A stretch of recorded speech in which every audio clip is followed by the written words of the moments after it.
It's book club. There ain't no party like a book club party. Welcome, everyone, to this week's episode of the Business Building Book Club. We've been on a wee hiatus for the last couple weeks, sickness and March breaks and all that fun stuff, but we are back. And this week, we're giving you a wrap-up episode of the YouTube formula from the one and only Derral Eves, the master of the YouTube, who has put all of his brilliant knowledge and experience into these pages for us. The YouTube formula, how anyone can unlock the algorithm to drive views, build an audience, and grow revenue. I'm your host, Molly Joris from Visibility Hacking Studios. We've got with us Lefty, the Video Jedi, and Mark Douglas, the Mental Marketer. Mark, how are you doing today? My gosh, I am doing fantastic this morning. It's great to be in your presence today. I feel like I've missed you all over the past couple of weeks. I'm feeling great. We're wrapping up the book. And I'll say that just, as a teaser for today, man, I've gotten some great results just from practicing a few tips that I learned in this book right here. If you're out there and you're considering a YouTube channel or have been on the fence about it for any amount of time, I highly recommend getting this book along with the online course, because it is a game changer. The things that you actually find out about the algorithm. Well, I won't even say the algorithm. I'll use the word audience in place of algorithm. But that's what it's all about, and that's what I'm here for, is to grow with you guys together. And I'm ready to get into it today. God, Lefty, give us your warm welcomes. Yeah, it's been crazy. I was at AdWorld yesterday. I had my 5-day challenge last week. So there was just it. When nobody, like, when there's nothing going on and you're just chilling, it's like almost nobody cares to talk to you. And then all of a sudden, when like it hits the fan, everybody is DMing you and just swarming your inbox. That's how it's literally been the last 2 weeks. And it's like, oh my God, I have so much stuff to do. I can't talk to you right now. Give me 3 weeks. But like, where were you like 2 weeks ago when I had nothing to do? Yeah. So I mean, no, it's been awesome. It's been an awesome March. Like I didn't really take a March break, but because I had my challenge and all that, but it was a huge success. And that's pretty much, and we're here now talking about the YouTube formula. Molly, I know I've been messaging you every single Thursday. I'm awake. Are we doing this? So... Are we doing it? Are we here? You are the most loyal book club follower. There's been some cool upgrades that have been happening. I know Mark was talking about this weeks and weeks ago, and I was upset because it was a feature that wasn't available in Canada, but now literally I can get popped into my account literally today. We can now do podcasts on YouTube. Oh, yeah. So that means that the Business Building Book Club will now be set as a podcast. So you can check out the whole playlist. So you can get the YouTube formula. You can get the season where we talked about Russell Brunson's .com secrets. You can get Business Building Book Club Season 2, which was Expert Secrets. And of course, you guys can join us for next month, where we talk about, actually, let's leave that book for later on in this episode. Okay. I've got it right here.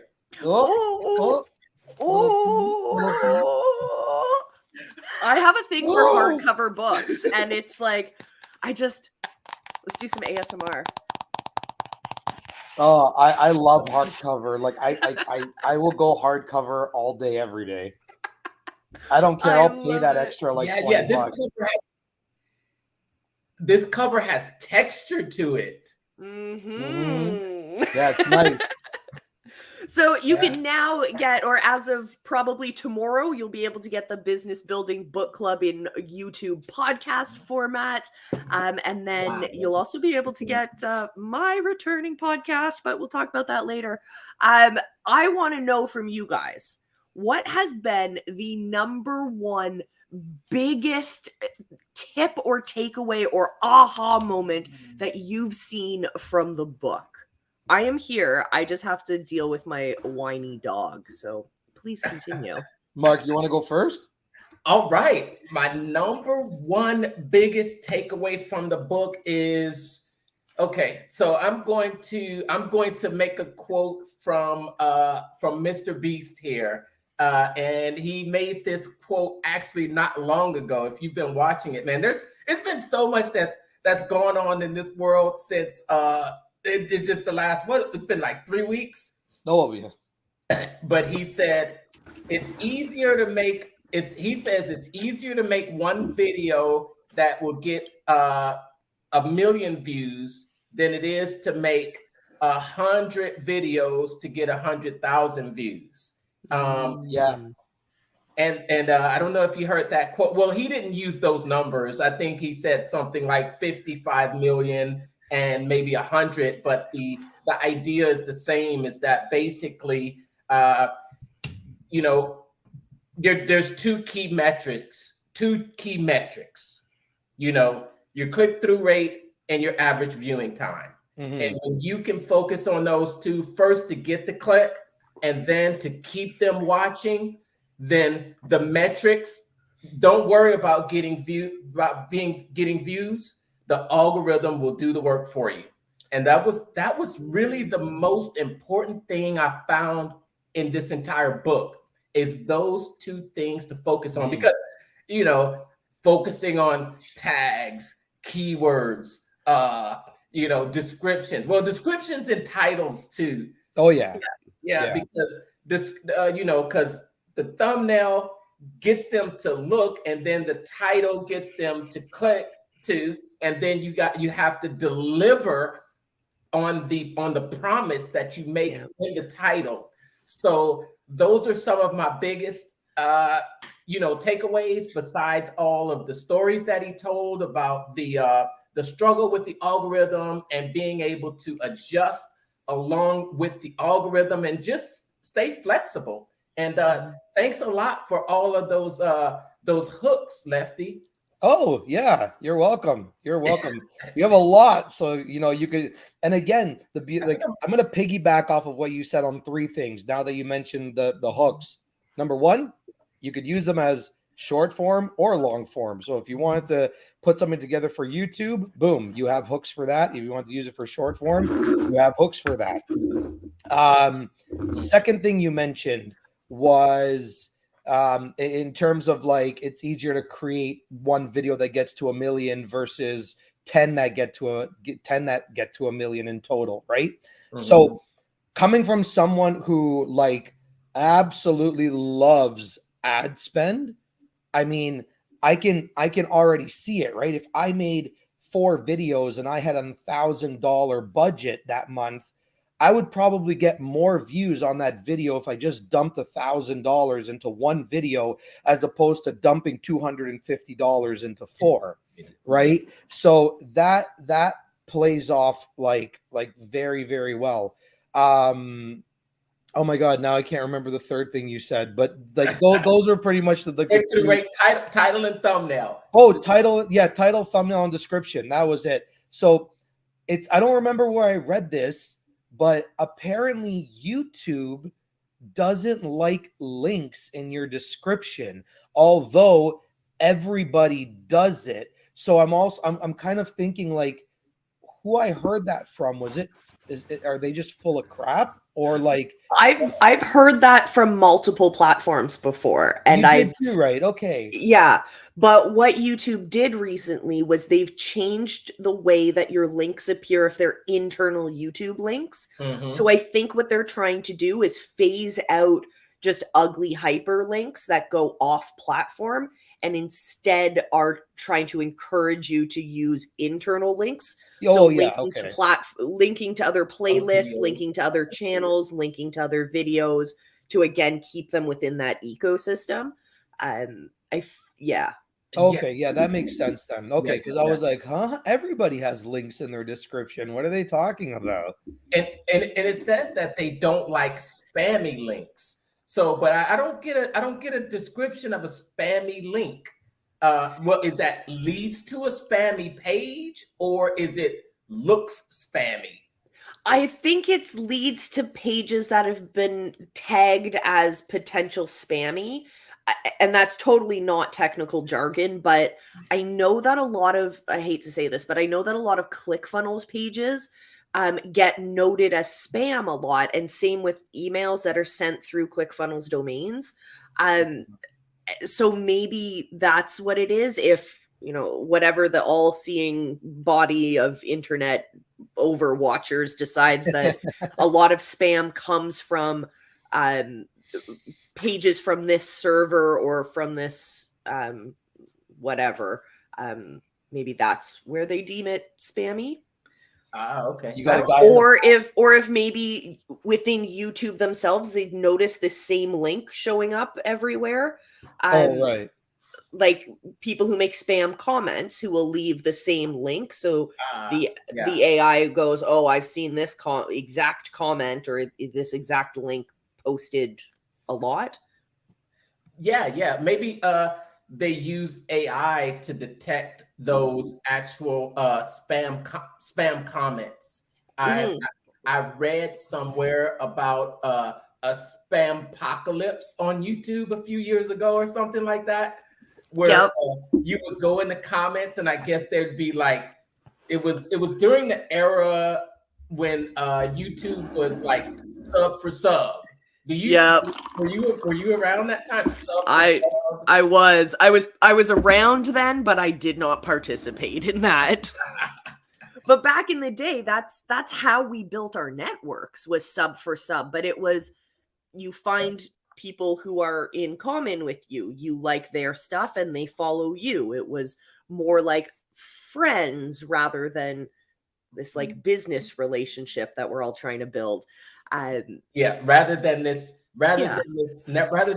process that says go and just because I've had the experience. The worst era. I've had the experience where I would just post a video and then almost immediately I'd get a comment on it, and the comment would be completely just random. Random. That was the worst era ever. That follow for follow, sub for sub, like for like, oh my gosh. Like, I don't know who came up with that strategy for building growth. And I mean, it worked. Obviously, it worked. I'm sure there was a few accounts that actually ended up getting quite a few subs or follows or likes or whatever out of it. But they didn't take into consideration down the road that they might have gone into a different path. Maybe they wanted to become a coach. Maybe they wanted to build a business through that channel or that page or whatever. And now they're stuck with just a bunch of randoms that, maybe they're lucky if they had a handful of people that actually cared about what they were going to do. But I actually never fell into that trap, that whole follow for follow thing or anything. Never. I was like, no, it's cool, man. If I have 300 followers, I'll just stick to my 300 followers. I never did that. So I'm happy I didn't, but yeah. You make a good point, because that's another good point that I got from the book is don't just go after followers for the sake of numbers. You want truly people that will engage in your content, and you that's what you want. And those vanity numbers are irrelevant. And when you think about it, what is it? The average person only subscribes to maybe 12 channels. I think I've heard that number. Wow. And okay. when they decide to subscribe to your channel, just think about that decision that they're choosing you. It's like, wow, it's like I'm honored, and Right. and that's given me a newfound respect for my audience. Yeah, absolutely. Overnight, I think my channel, I looked and I had like 600 views, and I'm like, 600 people decided were watching this face right here, this ugly face. No. 600 maybe completely random strangers were listening to me drone on about funnels and marketing and and whatever. That's incredible to think about, though, but it's exciting at the same time.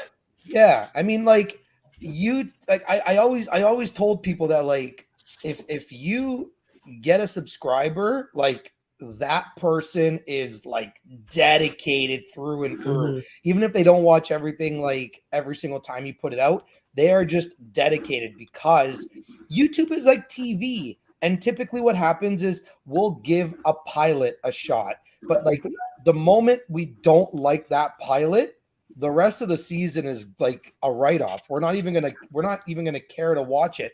And the funny thing is that pilot might have just had some discrepancies that, like, it was going to build the story further. Maybe it's supposed to be a slower story that like progresses as we go. But if we just don't like that initial pilot, and it could end up becoming like a show like Lost, right? But if we don't like that pilot, we're never going to know the amazingness that Lost brought us. You know what I mean? Yeah. And that's how we that's how we pick and choose who we're going to like, who we're going to subscribe to, who we're going to do anything. So you always want to bring in my opinion, you always want to bring the highest production value as you possibly can, because we are kind of in the information age. Like, so I'm almost getting this vibe now, or the sense that it's like, I can listen to Mark or I can listen to Molly, but I also have another 100 Marks and 100 Mollys, because we're spitting out all the same information. So for me, and it's not to discredit what anybody is doing, but I look at it now like, how are you going to really keep me hooked in the video? So what are you doing from an editing standpoint, from a color grading standpoint, from an animations and effects and all that? Because it's almost like information is becoming a commodity, and you guys, like, you can either agree or disagree, but at the end of the day, I don't think you're coming to me because of my information anymore. In my opinion, because you can go to another 100 cinematographers that are probably going to tell you the same thing. So why are you coming to me? It's me. It's the way I do the job. It's not what I'm necessarily saying. It's just like, I think you mentioned this on Friday, like when people comment, "Thanks, tips." You're like, right, but it's not about the information. It's about, I am becoming the place for you to get that kind of information. I'm creating, I'm going to say it, a safe space for people like me to engage in these conversations, whether it's I'm at a certain level of my cinematography journey. I'm not here. I'm not a Peter McKinnon yet. I'm on that journey. So someone's got to meet me there. Someone's got to teach me from where I am. And that's what you're creating. Yeah. Thanks, tips. It's what it is. And you know what? I thank you. I told you this recently. Thanks for the book, for going through your challenge. And that book, I know now you're an ads guy, because the book that you sent me was really about the guy who was really he calls himself the go-to expert for Facebook ads, but it was really talking about audience and being able to what people do is shared values, shared values, and someone's stories that you can relate to and that you can see yourself in. And that's the thing. we don't see ourselves in everyone. And that's, you know, that was kind of a it was a difficult, well, maybe an adjustment for me to understand how you can see somebody over there saying the exact same thing. Yeah. But saying it in a different way. And you're like, I just said that. Oh, I know. And I hear that I get that all the time on YouTube. Like, whether like I've heard from like people that follow me where someone's like, you know what? Like, I've heard this like at least 5 times, but for some reason, when you said it, and I didn't even change the script, I could have said it word for word, but they're like, I just got it when you said it, and I'm like, okay, I still don't understand the psychology behind that, but it's all, I don't know, maybe it's the person's voice, maybe it's the body language they use, maybe it's in the tonality of how it's like said or whatever, but like it's interesting for me to be like, okay, but what did I do that you couldn't have understood it the first 4 times, right? That's how I think, right? I mean, obviously it's a compliment, but Mark, you mentioned something about audience, and I'm going to tell you guys something that my immigrant Greek grandfather, God rest his soul, he's been passed for 5 years now, but he said this to me when I was 18 and I was just finishing high school. So I was still a little kid, but he was an entrepreneur. He owned a Shoppers Drug Mart. He owned a movie theater. He was in radio and broadcast television for 40 years. He was a household name. He had over 500,000 Greeks in the community tuning into radio and television to him week in and week out. And the one thing that he said to me, he goes, it's not about the marketing. It's not about the pretty banners and the sexy ads and all that. He goes, if you just get someone to like you, your plate will never be empty. It's so true. Yes. He goes, just get them to like you. If they like you, you'll never go hungry. And I was like, and now I'm like, wow. And we're like, that always hit me, where it was like, I didn't care what I did. I didn't care how I marketed myself. I just need you to like me. And if you like me, I'm in a good spot. That's powerful. So powerful. And if you I know, man, I'm such a nerd and I'm always reading. And can I just read a passage from a book that we're not talking about right now? Absolutely. Yeah. Go ahead. Because it's just so relevant right now. And I think that this passage right here sums up the entire book almost. And here's what he says, and this backs up what you said, Lefty. He says, as Neil Patel puts it, nobody buys a mattress. Everyone just wants a good night's sleep. If you want to succeed on Facebook, you need to remember that no one is interested in what you're selling. They're only interested in connecting with someone who can solve their problems. Mm-hmm. Connecting with someone who can solve their problems. They're not interested really in the things that you're saying. It's the connection. And and that was the premise behind this book. And I'm thinking that's probably going to be the premise behind the next book that we dig into. Oh, I have a bone to pick with Gary on this book. Oh, you do? Spoiler alert. Let's just go. So it. next week we are going to dive into the master himself, Mr. Gary Vaynerchuk. We're going to jump into jab, right hook. This is a hardcover book. We love this. And it was recommended by the one and only Jim Beard, who co-hosts our Friday Night Live show as well. So a great marketer, a great suggestion, and a fabulous book. So this is a very pretty book on the inside. Oh, we're going to talk about it. But there's a ton in here. And I'm so excited. And just so people get a little bit of context, like this book I think was published roughly like 10 years ago. So I could have the date wrong, but he mentions it in the book. So it's quite an older book, but it's interesting because I haven't read too far into it yet. But it's interesting to see that 2013.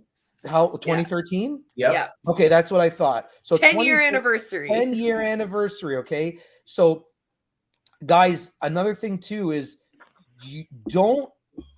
You also have to don't listen to everybody on the internet, right?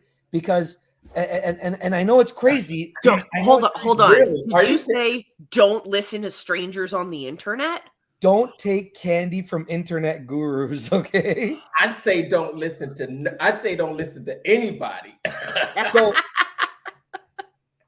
let me tell you why I say this. I say this because I'm only maybe in the first chapter of this book, and although okay, there are some things that potentially could be outdated. Potentially, we don't know, and the reason we don't know is because we're always trying to do the next best thing. But think about this for a second.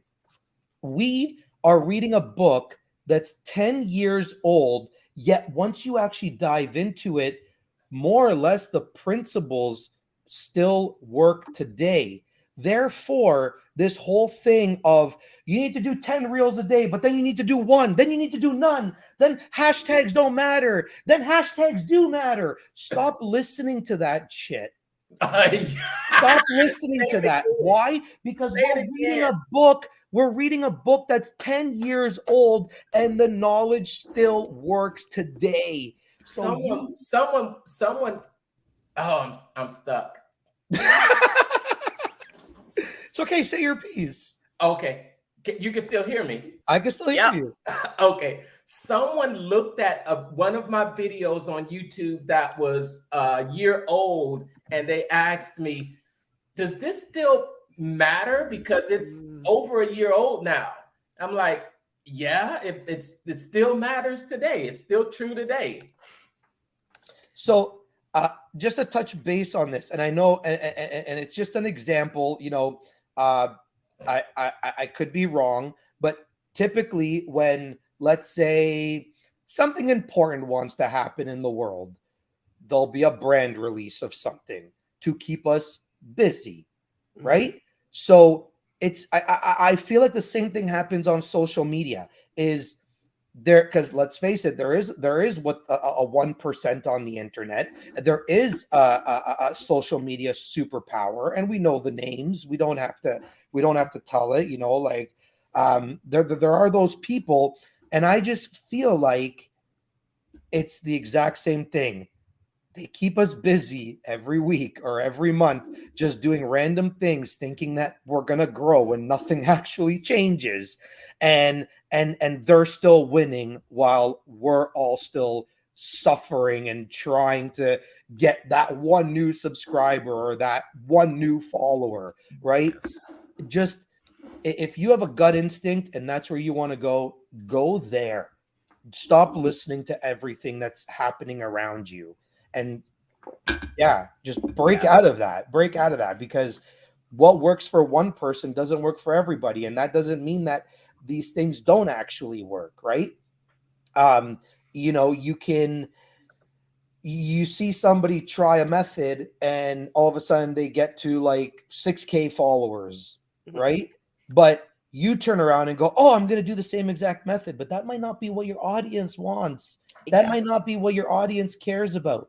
It's obviously something that person's audience cared about, and that's why he or she was able to grow rapidly. But you might not have the same thing. So this is why I always say, don't listen to people. Just do what makes sense for you. You want to listen to people, listen to your audience. Listen to people that are already following you. Get feedback. Like I got feedback this week. Right? I specifically asked my audience straight up. I'm like, I'm currently putting out a YouTube video once a week. Is that something that you guys like and enjoy following? Or would you rather me put out a bi-weekly video or even a video once a month if I can give you the same exact information, but a better production quality? And they all turned around to me and said, we want to see bi-weekly for the better production quality.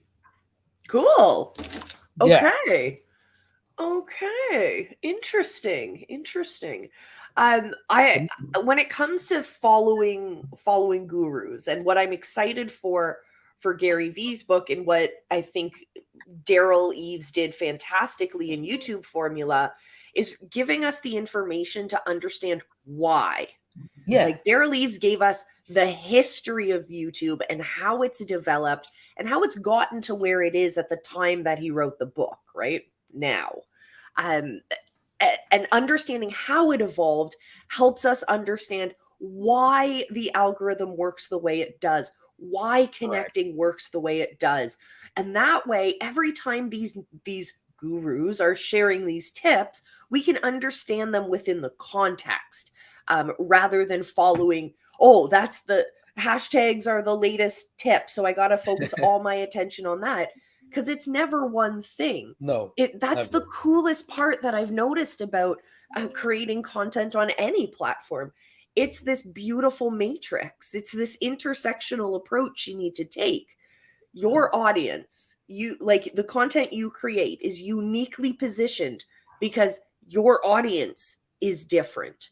Yeah. As your audience changes and grows through time, will be different. We see a lot of content creators who have a very specific age group that they create content for. Right. And when those people then grow up, does the content need to change because we're following the audience, and or are we still sticking to that same avatar? And so that's an interesting dynamic to it.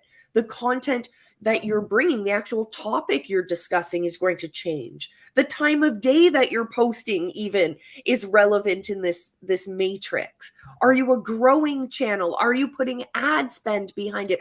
All of these different factors position you in a unique position. So look for motivation and look for inspiration around you, and think about these tips that you're getting.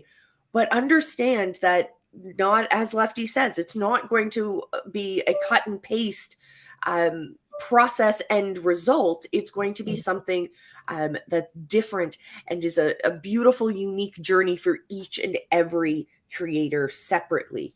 And that's exciting. And I'm interested to see, when we look at Gary Vee, if he's going to give us that same type of context, or if it will be so obvious that we'll be able to say, all right, here's a 10-year, our reaction, our entire next season of this book club will be a reaction. 10 years later, let's look at this marketing advice and see how it's stood up. And Molly, you know what's funny about the feedback that I got, and there's one other thing that I took away from the book as well. But I mean, the funny thing is that when I started my YouTube channel again, I always said my goal is to get to creating a video a month, right? So I'm going to start with once a week to really build in and hook my audience. But then as I start getting that audience and start getting that growth, I want to slow my pace down. I don't want to speed it up. I don't want to accelerate it.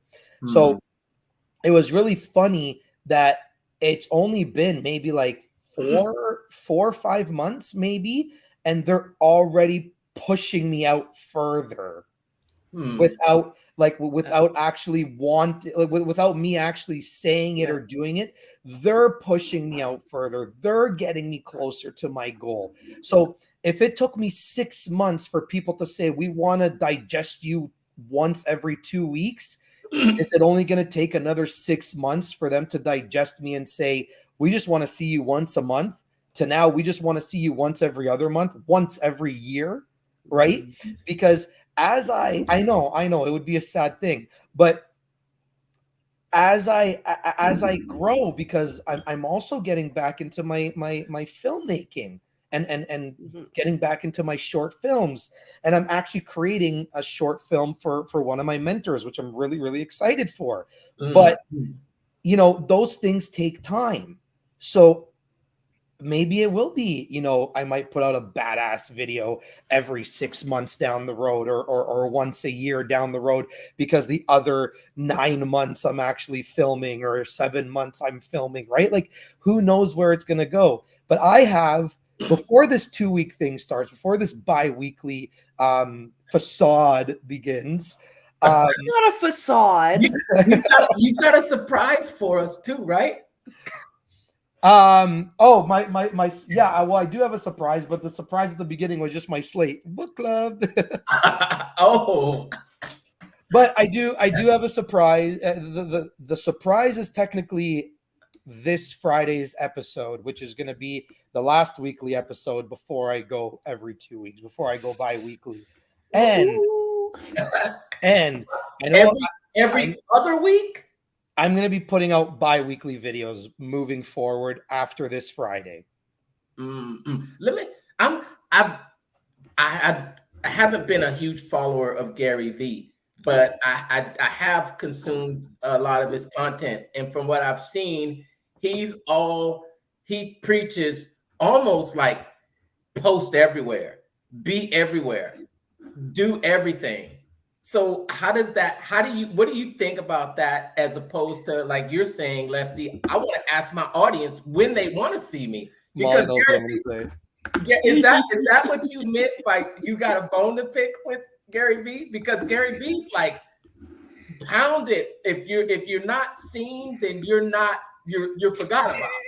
No.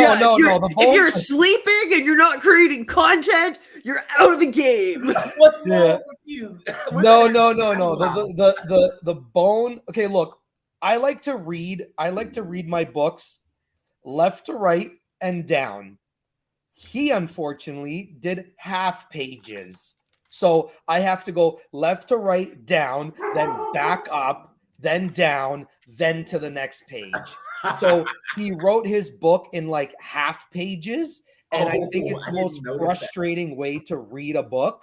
So my God, that's the bone I have to pick. So it's almost like it takes you twice as long to read one page, when he could have just went from all the way across. Just from a functional perspective, it's quicker to read a short column because your eyes don't have to move across, and you can just keep your eyes in the center and you can read it faster. Yeah. I get there. That's why it's set up this way. He's all about freaking efficiency, right? Oh yeah. No, I get it. I know there's some sort of like psychology behind it, but I just don't like it. Like, I personally just don't like it. That's all it is. Some 2013 psychology. Yeah. No. But it's funny. It's funny because, and again, you said the magic word. You don't follow Gary. You've just seen a handful of his content. What he says in the first couple pages of that book, in the introduction, like, it's after obviously the thank yous and all that.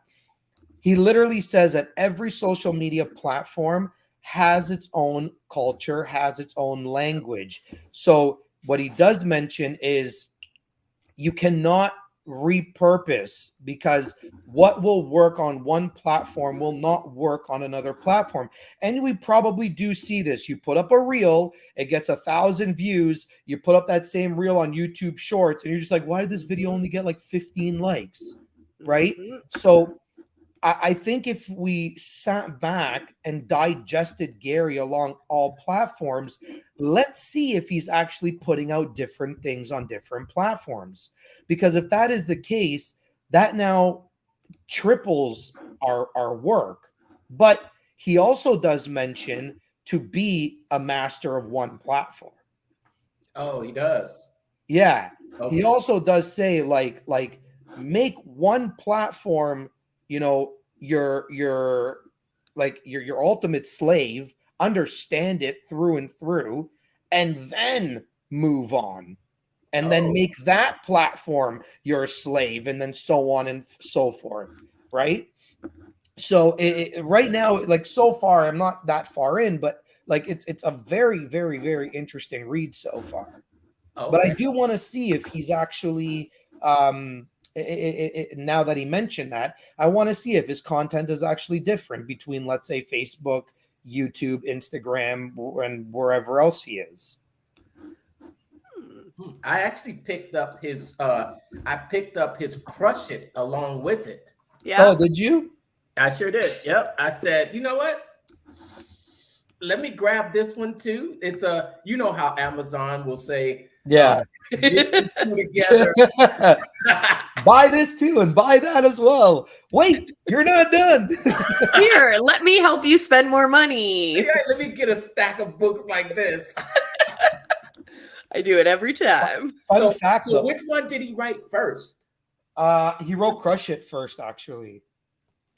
Okay. This one's I think this one's the latest latest book in his series.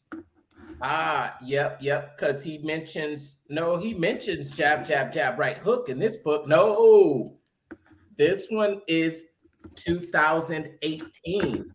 Yeah. Oh, interesting. Yeah, okay, so maybe I got it wrong. Jab is an old one. Yeah. He doesn't have a you look at the social media symbols he has here. He doesn't have a YouTube. No. And he has a Google Plus, and then that explains a lot. Yeah. Critique number one. I think he has a T for. Is that Tumblr? He's got Vine. Vine. Yeah, he does have. Oh my God, he has Vine. So it's Twitter. Twitter, we know, is going through a thing right now, so that'll be interesting to see. Facebook, we love Facebook. Yeah. Google Plus doesn't exist anymore. Instagram, still working. LinkedIn, still running hard. Tumblr, Pinterest, still working. Vine, no, but Vine's evolved into shorts. And Snapchat, which I think is interesting. I'm not a Snapchatter. Are you on Snapchat? Oh my no. God. Oh my gosh. I had a friend recommend getting on that. It was funny. Lefty was talking about just it's being able to say no sometimes. Yeah. It's like being an entrepreneur, and he was talking about, once you start getting to do things, then everybody comes to you, and you have to learn to say no. And I had to learn to say no to Snapchat. Yeah. Oh, I never got into it. I had to say no to Snapchat. It had a friend, get on Snapchat. I can't do it. No, I can never do it. But yeah, I mean, like it does make sense, right? Because like Molly, for example, you go super deep with your content, right? Yeah. And it's really awesome. But let's say, for example, let's go, because like there's like a Facebook TikTok war right now. Okay. Let's say you take one piece of content and you say, I'm going to post on Instagram. I'm going to post on TikTok. This is where Gary kind of has it correct.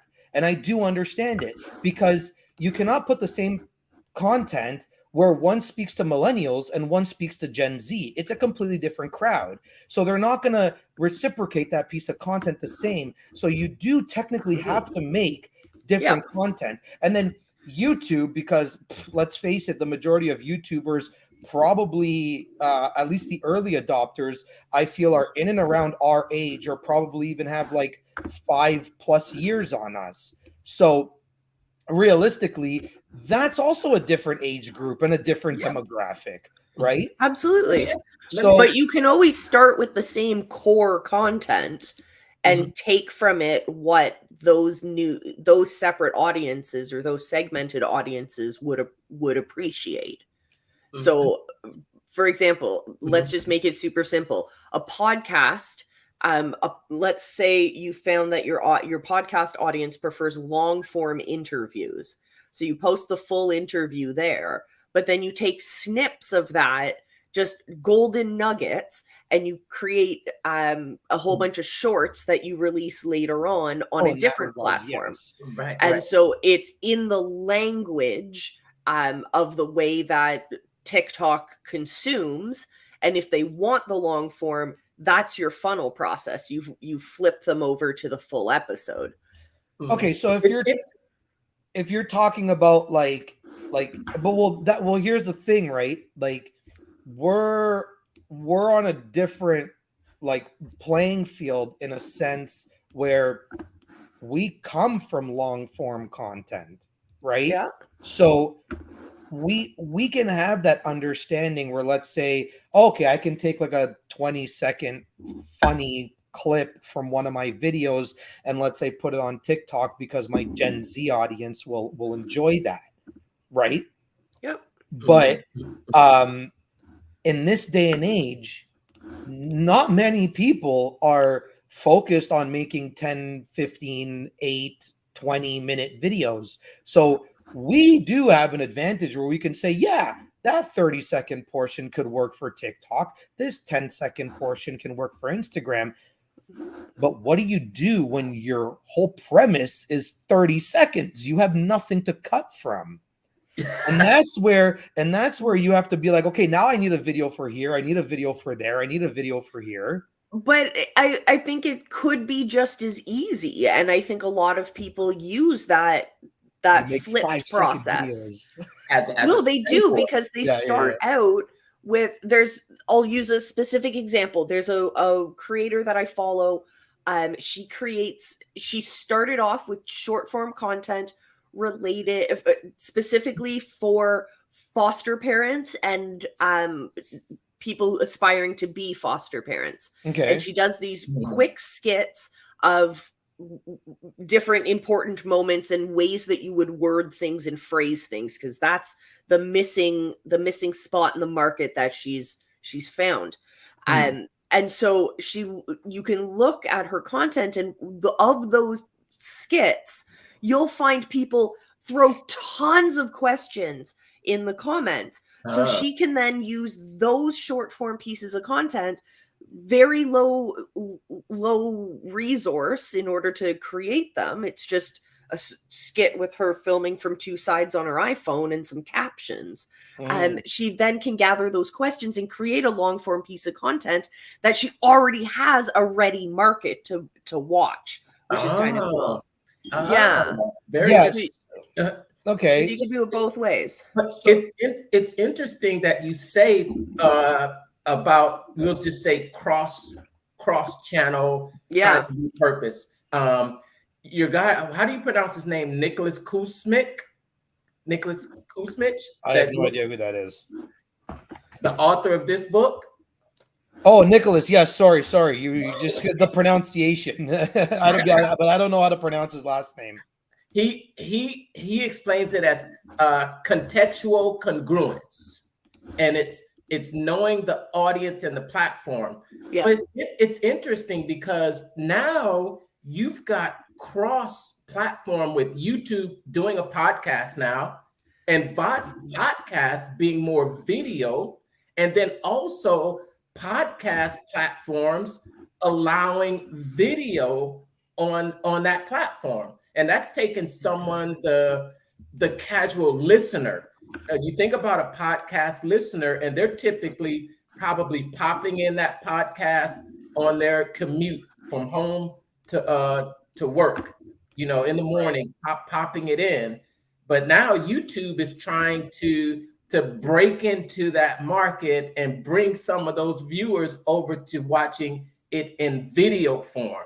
I think YouTube is just going to destroy everybody. Like, in my opinion. I do too. Yeah, I think so. Like, I mean, like Facebook is great, but it's having its own concerns. It's having its own issues currently. Same thing with TikTok. Same thing with Instagram. Same thing with, whatever else there is out there. But I just feel like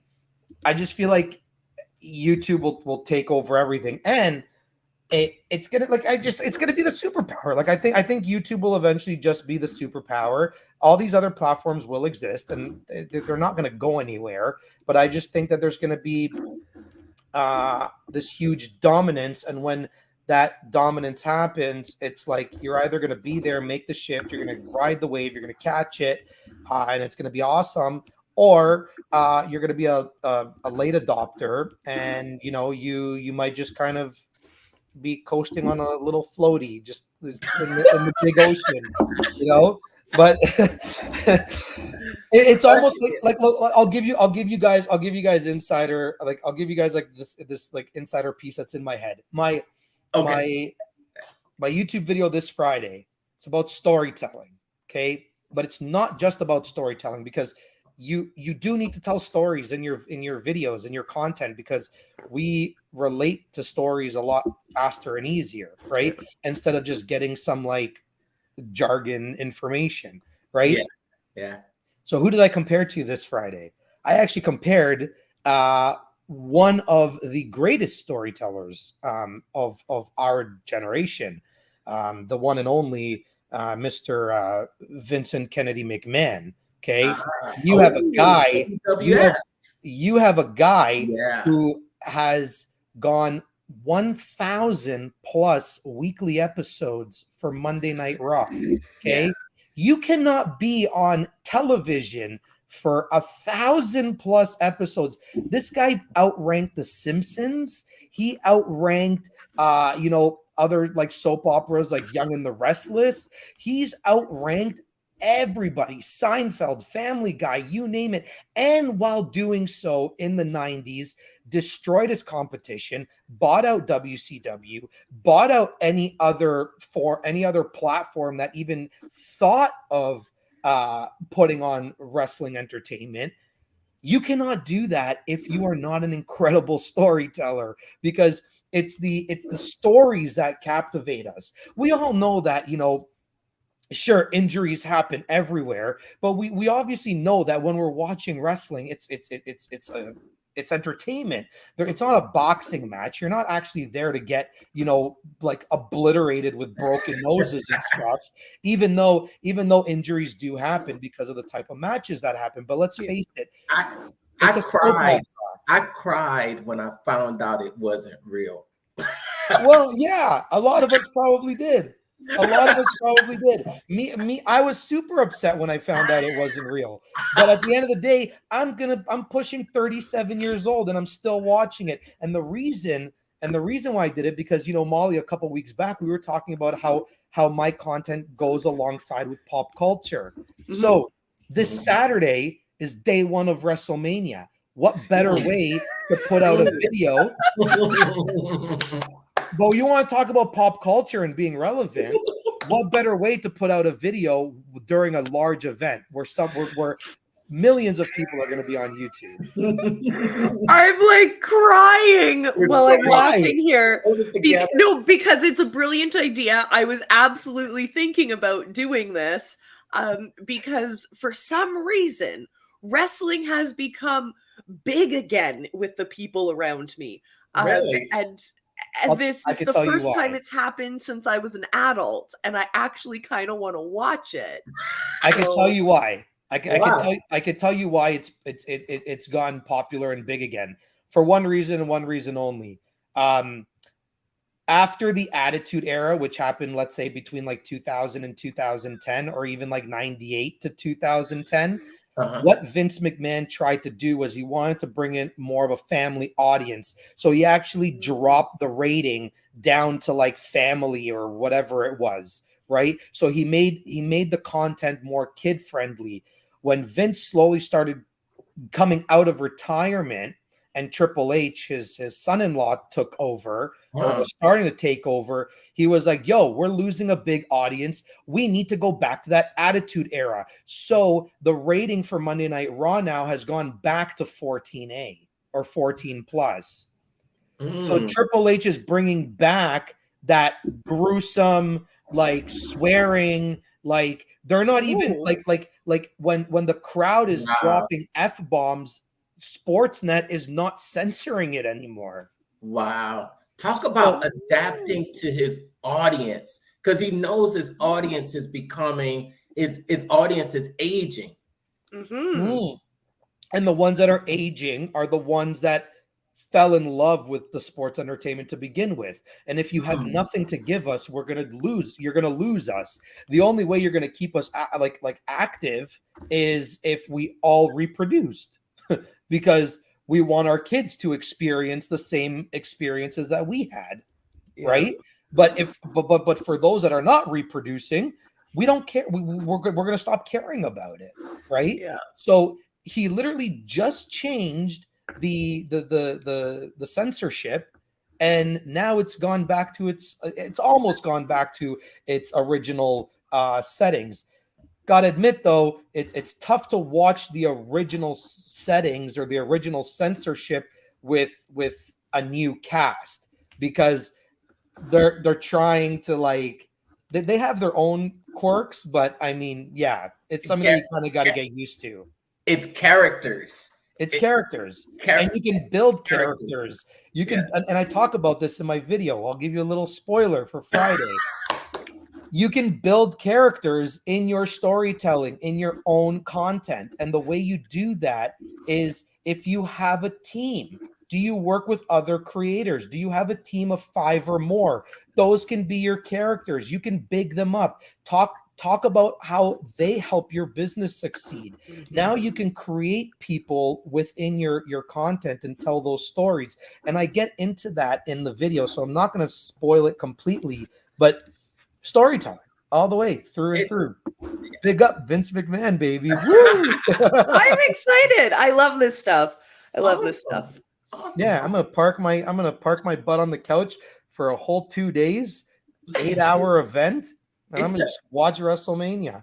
It's amazing how storytelling, I think Derral Eves talked about in his book about not just having people characters, but turn your objects into characters, turning objects into characters and tasks into characters. And that's how you can take these boring, mundane topics and turn them into interesting and colorful with more than one sides to it.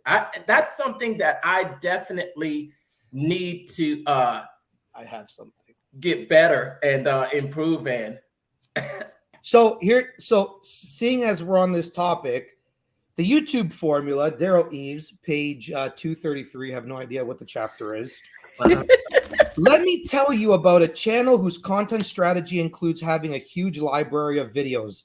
World Wrestling Entertainment, or WWE. Derral Eves even bigs up WWE. Okay? WWE gets between 1.4 and 1.5 billion video views a month. They've been known to upload 24 to 50 videos in one day. This insane schedule would overwhelm browse, but it works great on suggested. If your channel has close to 50,000 videos, which WWE does, YouTube will put your new content on the suggested feed. Don't forget to tie in this new content with your old content, though. New content that has a data relationship to your old videos gives them a freshness factor to be suggested again. Even though they might be years old, the longer your content is on YouTube, the more views you'll accumulate with this strategy. This can be extremely profitable. And then it goes on to say, Amy Wiley, WWE's Senior Director of YouTube Operations, gave great insights into their company's strategies. Amy said that if there is another channel sending views to your channel's videos, it's helpful for you to know about that relationship. You can go to their video and see why your content is being recommended alongside it. You might see topics you're not covering that are working well with your brand and that you should be covering. Or you could have a potential collaboration with that video's creator. 1 month, WWE gained 2 million views that came from a single video from another channel. Wow. This shows the power of the algorithm, Amy said, and the power of being a part of the YouTube ecosystem. She nailed it on the head. You have to figure out how to get the algorithm to see your content as a contributing part of the system. You got, I mean, Derral Eves to just big up WWE in his book. You know what I mean? And he's the man. He is literally the man of storytelling. That's it. And it goes even further to that, because he is Junior, Vince McMahon Sr., his father, who is the originator. So these guys have been going at it since what, probably the 30s, 40s? Like, who knows? You know The 30s and the 40s. What, like 1930s? Okay, no, maybe like 50s. Maybe like 50s. But like, we're talking almost 100 years old here. Well, yeah, because I mean, let's be real. WrestleMania 1 happened in 1980 or 1979 or something like that, and that was Vince's, like, his son's first show. So I mean, if WrestleMania, if the first WrestleMania was in 79, that means that his father must have at least been doing sports entertainment for probably 20 years prior to that, right? So that, like, roughly speaking, I don't know the facts, but they've been telling stories for years now. Years. And that's interesting, that data connection to your old content, in order to keep that as part of the ecosystem, instead of looking at old content as dead and useless. And so, like, how does one create that data connection?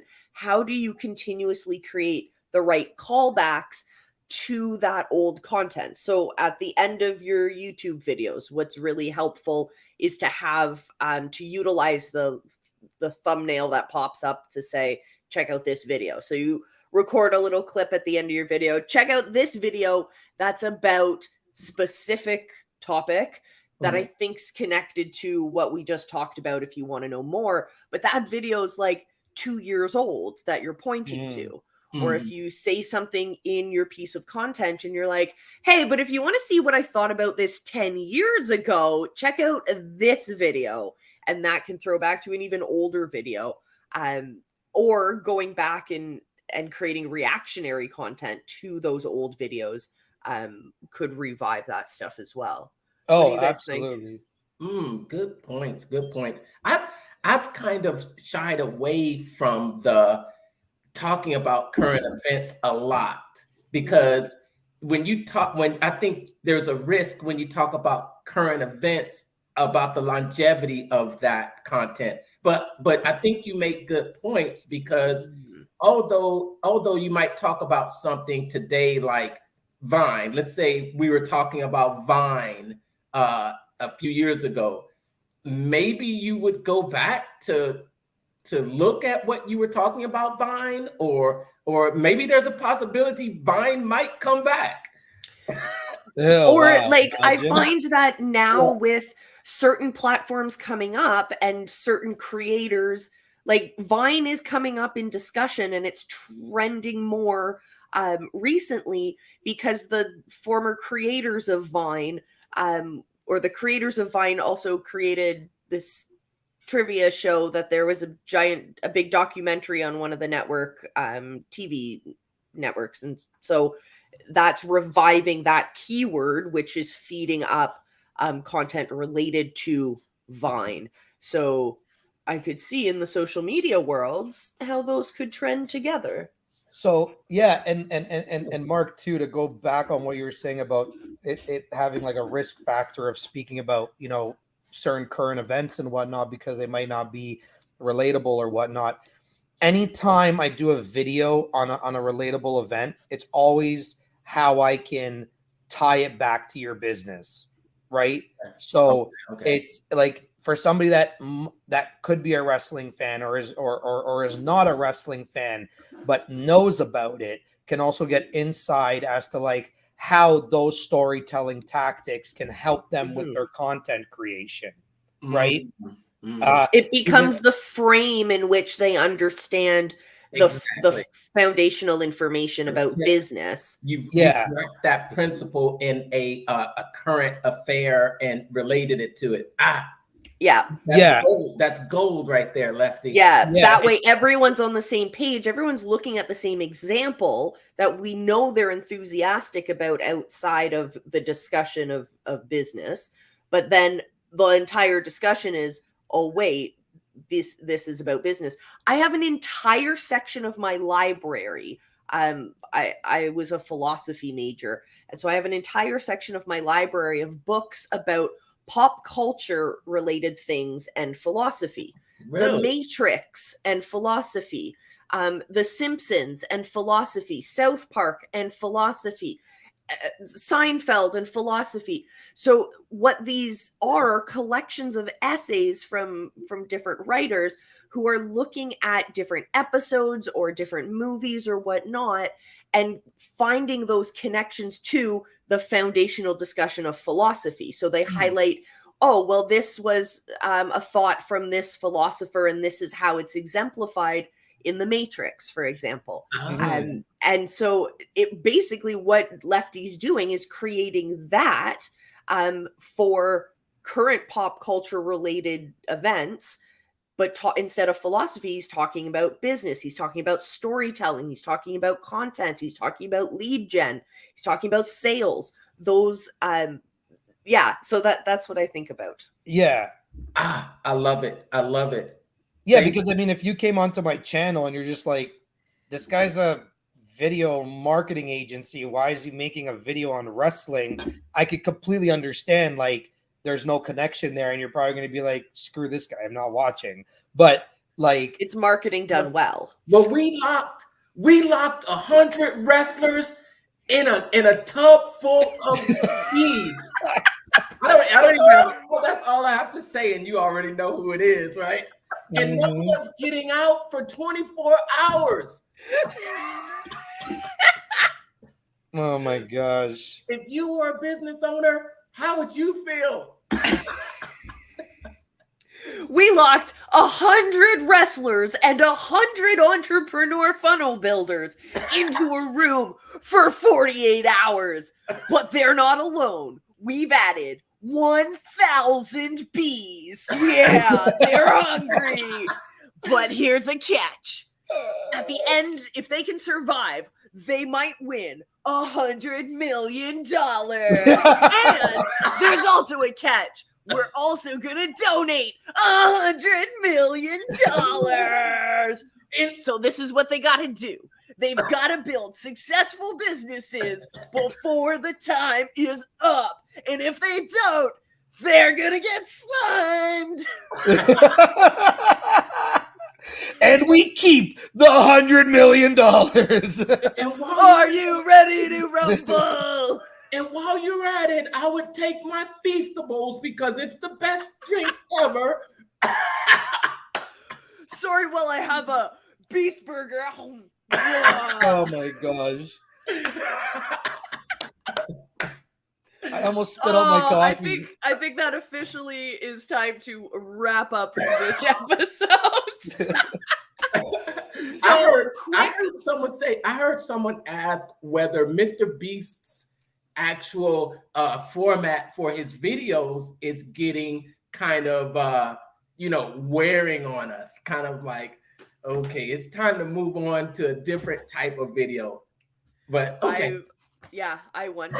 I think that, honest to God, like, I think this guy can literally stop creating today and he'll still make buttloads of money. Like, for I honestly don't even think he cares. Like, I mean, I know he cares about his product, he cares about his content, but I mean, like, I also feel like he wouldn't go anywhere if he actually like left. Like, I think that's he's so far gone in that sense that it wouldn't even faze him if he never recorded another video ever again. I think he's keen. I think he's keen on the algorithm, and he loves to play in that space, that he would always just experiment, like create videos to experiment for the sake of it. And I think he is motivated to change and flow as the algorithm kind of, as he figures out new things. But, like, I think the gimmicky things are gimmicky, but I think he's a foundation mover, I think. Yeah. And another thing quickly before we go, like, there's another channel called Raka Raka, I think. These guys literally left for an entire year. and good for them, because they were filming like a film. They were filming, I think, like a short film or a feature film or something, and it actually got picked up by the producers at A24 Productions, right? But they literally came out with a video on the entire year process a year later, and a year later when that video went, it got millions of views as well, like instantly, like right away. So it just goes to show that, like, you don't always have to be there if the content is big enough. And they're more like pranky, comical, gag type videos. Like, they do a lot of stupid crap on their videos, in my opinion. But they're great to watch. Like, they're funny to watch. And speaking of like the joke that we were just doing about Mr. Beast titles and whatnot, they actually called out Mr. Beast in one of their videos to do an Uno match for $100,000. That'd be cool. That'd be cool. Yeah. So it's like they're gonna challenge Mr. Beast to a game of Uno for $100,000. Okay. All right. Speed round. What is your one big tip, best takeaway from the book in 3 sentences or less? Mark, you're first. Awesome book. Learn to tell stories that will connect with your audience, and the numbers will happen automatically. Love it. Lefty. Yeah, again, like, amazing book. Learned so many things that I didn't even know, or even just needed a refresher on. But the one big takeaway for me, and it's something that I've started to slowly implement, is collaborations. Just connect with other YouTubers, find out who they are, and see if they're willing to work with you, and if you guys can come up with some awesome ideas to do something together, so you can both feed the algorithm. So collaboration was a big one, and of course, something that I learned, I wouldn't say late, but a little later, is the feedback portion of the content. So learn to get feedback, learn to be okay with the criticism if somebody gives you a negative response. But if you are asking the right people, then you should know that their negative response comes from a place of love, not from a place of hurt or harm, and take it with a grain of salt, but also understand that they're just doing it to better you. And that's kind of what I got my takeaway from. Awesome. My biggest takeaway from the book that's still blowing my mind is the AI and your thumbnails, and the AI scanning through your videos, and how it files the content. So that's really helping me frame things very differently.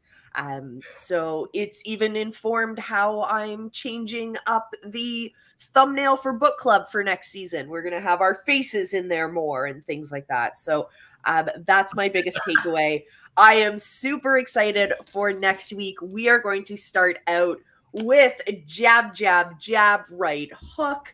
And we're going to read, let's say, round 1, round 2. We'll figure out offline how much we're going to read. And we will see you same bat time, same bat channel, 7:30 a.m. Eastern, for those of you who want to join us live, and whenever you feel like it, for those of you watching the replay. Hello to everyone joining us on our YouTube channels. All 3 of our channels are live right now, as well as a whole bunch of our Facebook groups and whatnot as well. So hello to everyone who's watched all the way to the end. We will see you next week. And until then, remember, I love you. Be excellent to each other, and just go live. Your people are out there waiting for you. Bye, everyone.